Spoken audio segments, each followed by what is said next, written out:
Hey people, same as last year, this year I decided to bake my Hungarian cookies and spread some love to my new neighbors. In this video, I will talk about some things I did differently regarding the dough, the cooking time, and the decoration. So my recipe calls for 200 grams of sugar, of which 100 grams is powdered sugar. This year, while I was making the dough, I realized that I only had 40 grams of powdered sugar left, so I had to substitute 60 grams of that with light brown sugar, and it worked just as well. So if you wanted to substitute some of the amount of sugar I ask you on the recipe with light brown sugar, please go ahead and do so.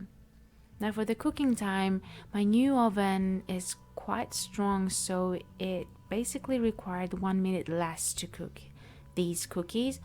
So 7 minutes or even less, 6 or 5, depending on the size of your cookies. My cookie cutters have additional line cutters to help you later on with the icing. However, my first batches of cookies had burnt edges, and so I had to push the dough together. So if you have similar cookie cutters, you might want to consider to push it back. You will still be able to see the lines, but you won't get those burnt edges.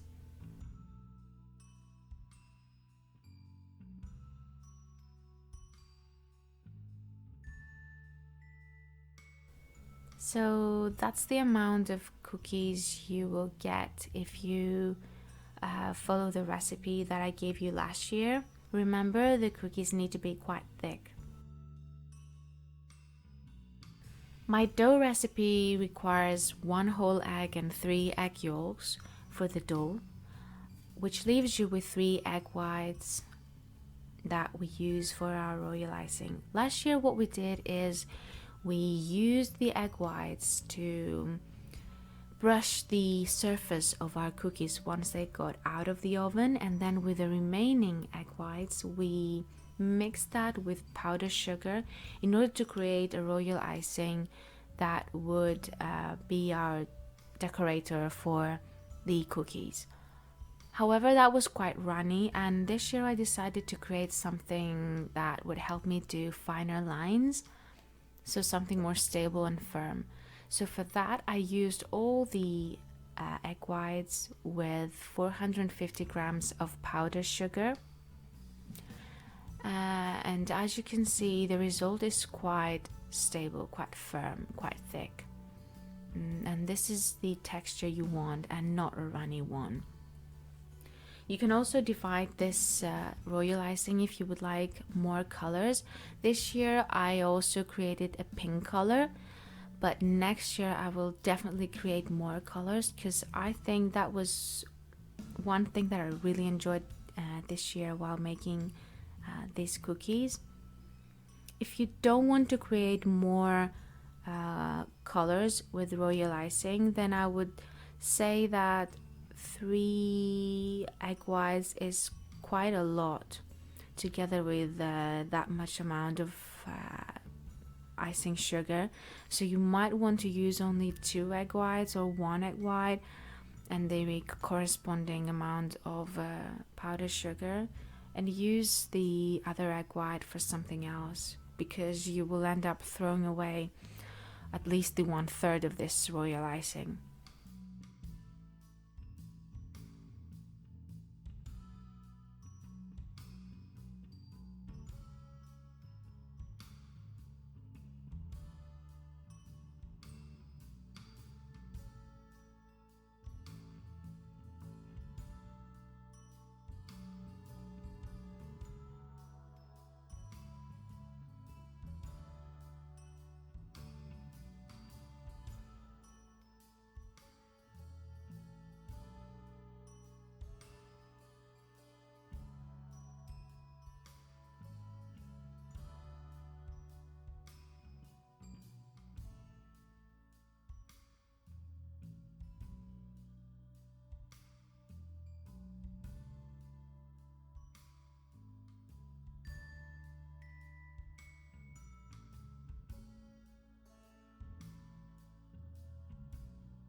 So a person that is more professional and is more confident in using royal icing, they will probably create different bags of royal icing for the same colors, one that would be firm enough to create lines that won't run, and then another icing that would be a bit more liquidy in order to spread around or fill in the shapes that they create of royal icing.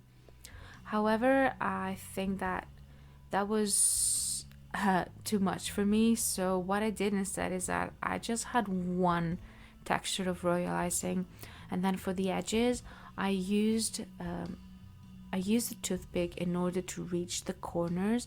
And as you can see, it's not that difficult to do, but it will take time. So be prepared to spend a lot of hours in decorating with the royal icing. But as I said, if you do go with the option of many colors, you won't be disappointed and you won't feel as if it was a waste of time.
I hope you do make those cookies this year. They're really worth your time.